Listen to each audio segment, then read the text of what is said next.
Tractor हा एक शेती यांत्रिकीकरण मधला आपण अविभाज्य घटक मानू शकतो.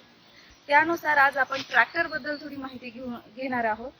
आता सध्या जे काही नवीन ट्रॅक्टर मॉडेल्स आलेले आहेत त्यामध्ये सध्या आम्ही एक घेतलेला आहे त्यामधले आवडलेले फीचर्स मी तुम्हाला सांगणार आहे. आज आपण ज्या ट्रॅक्टर बद्दल माहिती घेणार आहोत ते ट्रॅक्टर आहे महिंद्रा नोव्हो 605DI.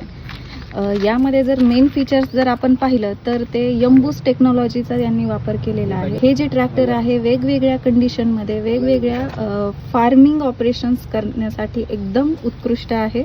यामध्ये नॉर्मल, फ्यूल सेवर आणि पॉवर असे 3 मोड येत आहेत.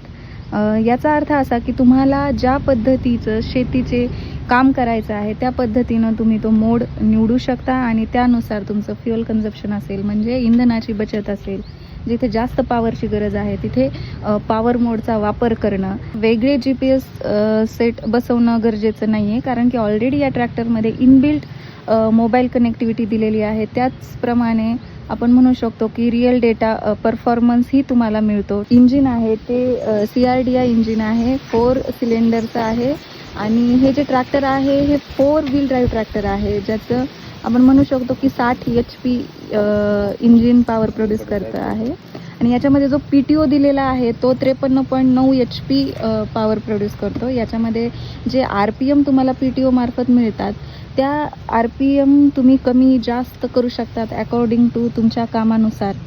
तो PTOचा वापर केलेला आहे तो फॉरवर्ड आणि रिव्हर्स या दोन्हीही कंडिशनवर काम करतो. मला असं वाटतं की या ट्रॅक्टरमध्ये उत्कृष्ट लिफ्टिंग कॅपॅसिटी आहे, हायड्रॉलिक लिफ्टिंग कॅपॅसिटी, जी 2700 kg दिलेली आहे. 15 फॉरवर्ड आणि 15 रिव्हर्स गिअर ही दिलेले आहेत. आपण आपले शेतीचे कामे करू शकतो, यंत्र चालवू शकतो, पुढे मागे घेणं असेल, वेगवेगळ्या स्पीडवर चालवणं असेल ते तुम्ही इझिली करू शकतात. म्हणून असं वाटतं की हे ट्रॅक्टर एक उत्कृष्ट ट्रॅक्टर आहे की ज्याच्यामध्ये ॲडव्हान्स टेक्नॉलॉजीचा वापर केला आहे, जेणेकरून शेतकरी हा वेगवेगळे कामे करू शकेल.